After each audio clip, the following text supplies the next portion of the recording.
Hello दोस्तों, आप सभी का हमारे चैनल पर स्वागत है। मस्ती विथ मैथ्स। आज हम लोग ट्रायंगल के एरिया के बारे में पढ़ेंगे। ट्रायंगल के एरिया क्या होते हैं, देखिए। Area of triangle, area of triangle के ये जो फॉर्मूला होते हैं 1/2 इंटू बी इंटू एच, यानी बी मीन्स बेस और एच मीन्स हाइट। बेस क्या होता है? बेस होता है आधार। क्या होता है बेस? बेस मीन्स आधार। मान लीजिए कोई भी एक ट्रायंगल है, इस तरह का एक ट्रायंगल बनाते हैं। ये एक ट्रायंगल है, तो यहाँ पर ये हो गया बेस, ये हो गया लंब या हाइट। इसको हाइट मान लेते हैं, इसको हाइट मान लेते हैं और इसको हाइपोटेनस मानते हैं, है ना। यदि हम लोग देखा जाए तो हम लोग यहाँ पर इसको हाइट मान सकते हैं, क्योंकि यहाँ से लेकर के इसको मिलाया जाए तो ये इसका हाइट ही कहलाएगा, क्योंकि यहाँ पर 90 डिग्री का कोण बनता है। अब हम लोग देखें फार्मूला, यदि area of an equilateral triangle, तो इसका जो होता है फार्मूला √3/4 इंटू साइड्स का स्क्वायर, यानी इसको शॉर्ट में हम ऐसे लिख सकते हैं √3/4 ए स्क्वायर।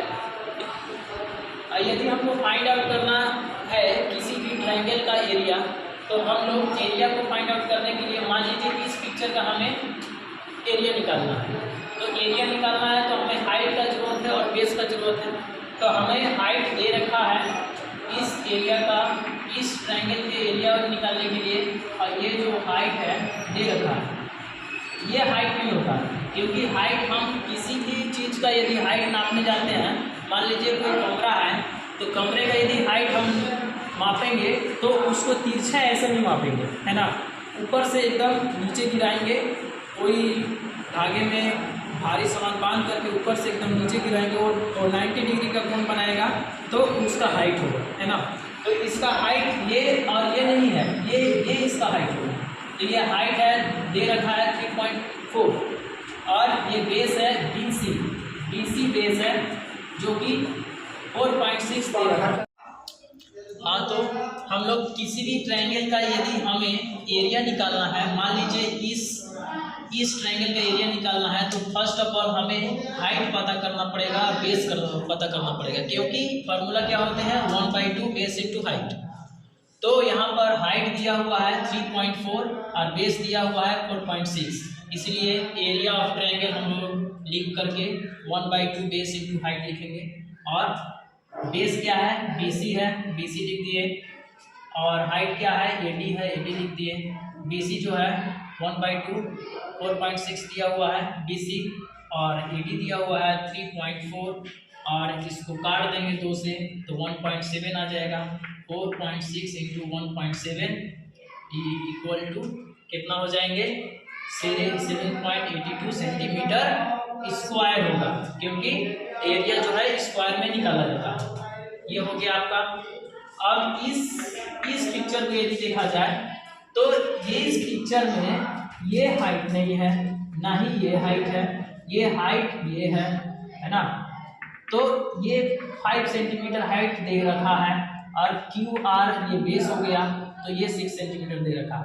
तो एरिया ऑफ ट्रायंगल निकालेंगे 1/2 बेस इंटू हाइट। उसी तरह से फिर QR बेस हो गया, और यहाँ पर ES क्या हो गया? हाइट हो गया। तो QR जो है बेस 6 है और हाइट क्या है? 5 है। इसको काट देंगे, 2 तिहाई 6, यानी 3 इंटू 5 करेंगे तो 15 सेंटीमीटर स्क्वायर। अब इस पिक्चर को देखा जाए तो इस पिक्चर में हम लोग, यदि हम लोग थीटा इस जगह मानते हैं, थीटा इस जगह मानते हैं, तो सामने की तरफ जो कोण बनता है वो 90 डिग्री का बनता है। तो नीचे वाला क्या हो जाएगा? बेस हो जाएगा, और ये हाइट हो जाएगा। यदि थीटा हम इस जगह मानते हैं, इस जगह मानते हैं, तो ये वाला सामने वाला कोण जो हो जाएगा, इसका क्या हो जाएगा? 90 डिग्री, और इधर वाला क्या हो जाएगा? इधर वाला ये इसका हो जाएगा बेस, ये हो जाएगा इसका हाइट। तो इसी ढंग से यदि हम देखा जाए तो इसको बेस मान लेते हैं और इसको क्या मान लेते हैं? हाइट मान लेते हैं,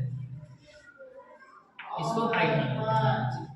अब क्या करेंगे, 1/2 mn इसका क्या हो गया, बेस हो गया, और mt हो गया इसका हाइट हो गया।